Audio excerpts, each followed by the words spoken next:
জাবিতে ৩০ September থেকে class শুরু হচ্ছে। প্রথম বর্ষের নবীনদের পূর্ণাঙ্গ আবাসিক সুবিধা নিশ্চিতের সিদ্ধান্ত বিশ্ববিদ্যালয় কর্তৃপক্ষের। রাজধানী ঢাকার জাহাঙ্গীরনগর বিশ্ববিদ্যালয় প্রতিনিধি শাহামিনা আক্তার দিতির পাঠানো প্রতিবেদনে থাকছে বিস্তারিত।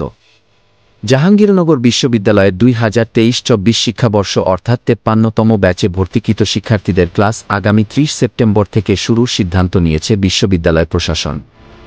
নবীন এ শিক্ষার্থীদের আবাসিক সুযোগ সুবিধা নিশ্চিত করার মাধ্যমে তাদের নিয়মিত শ্রেণী কার্যক্রম শুরুর সিদ্ধান্ত নিয়েছে বিশ্ববিদ্যালয় কর্তৃপক্ষ। এজন্য আবাসিক হলগুলোতে অবস্থানরত মেয়াদোত্তীর্ণ শিক্ষার্থীদের অতিদ্রুত হল ছাড়ার নির্দেশ দিয়েছেন প্রশাসন। রবিবার ১৫ সেপ্টেম্বর উপাচার্য অধ্যাপক ড.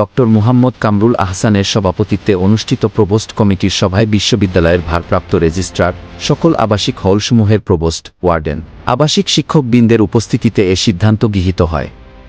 আজ সন্ধ্যা ৬টা ৪৫ গণমাধ্যমে প্রেরিত জাহাঙ্গীরনগর বিশ্ববিদ্যালয়ের ভারপ্রাপ্ত পরিচালক ড. মোহাম্মদ মহিউদ্দিন স্বাক্ষরিত এক সংবাদ বিজ্ঞপ্তিতে এ তথ্য নিশ্চিত করা হয়েছে।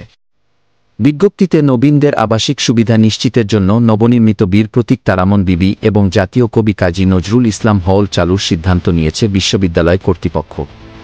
বিজ্ঞপ্তিতে আরও জানানো হয়েছে যে আবাসিক হলগুলোর প্রয়োজনীয় সংস্কার কার্যক্রম তদারকি করতে বিশ্ববিদ্যালয়ের প্রধান প্রকৌশলী ও হল প্রভোস্টদের সমন্বয়ে একটি কমিটি গঠন করা হয়েছে।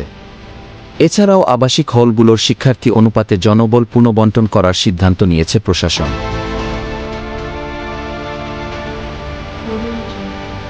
ডেস্ক রিপোর্ট, গাংচিল টিভি। গাংচিল টিভি, সত্য প্রকাশে অনুসন্ধানী চোখ।